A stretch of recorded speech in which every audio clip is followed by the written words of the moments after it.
The tycoons of social media have to stop pretending that they're friendly nerd gods building a better world and admit they're just tobacco farmers in t-shirts, selling an addictive product to children. Because let's face it, checking your likes is the new smoking. Philip Morris just wanted your lungs. The App Store wants your soul. There are 2 billion people, more than 2 billion people on Facebook. That's more than it's about the number of notional followers of Christianity. People check their phones 150 times a day, the millennial sort of audience. And so if you think about it, from the moment you wake up, it's like you're jacked in to this environment. And thoughts start streaming into your head, designed by a few technology companies. What we find is the typical person checks their phone every 15 minutes or less, and half of the time they check their phone, there's no alert, no notification. It's coming from inside their head telling them, gee, I haven't checked in Facebook in a while. I haven't checked on this Twitter feed for a while. I wonder if somebody commented on my Instagram post.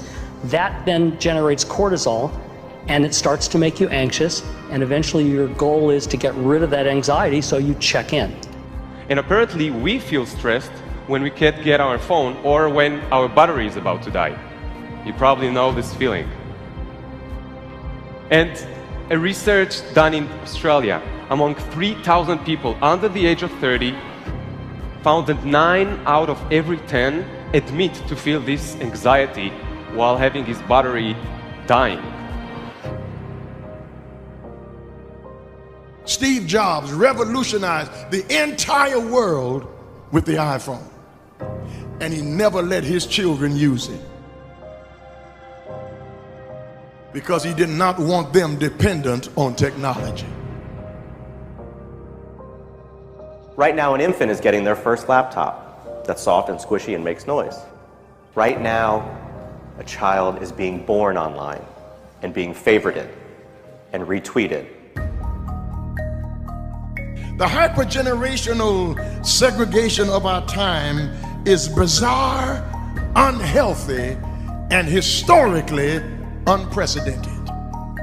You've never seen the like of people sitting at a table in a restaurant not talking to each other because they're texting and using their Facebook and Instagram and Twitter, and they are at the table and don't even know each other, in the house and can't even talk to each other. And the pressure that's on us to be like everybody else is so great that everybody tries to live like they're in a reality show. As a culture, we don't have enough in common anymore. And that's because the internet, which was supposed to unite the world, has become too adept at serving us personalized content. Do you know what I saw on Yahoo's front page this morning? No, you don't, because mine isn't the same as yours. People get news feeds now that just spit back customized stories based on what we've clicked on in the past. We are great consumers, but poor producers. We will buy what we can't afford with money that we don't have to impress people we don't even know, trying to be like everybody else. Get off of Facebook and put your face in a book. Right now, a teenager is photoshopping their selfie because as a society, we're telling them they're not good enough. Right now, influencers encourage narcissism without knowing the breadth and depth of their impact on their audiences. Right now, 40,000 spectators are in an Olympic football arena watching a competitive esports competition because this is this generation's football match. There's always this narrative that technology is neutral and it's up to us to choose how we use it. This is just not true. Technology is not neutral. It's not neutral. They want you to use it in particular ways and for long periods of time because that's how they make their money. You don't realize it, but you are being programmed.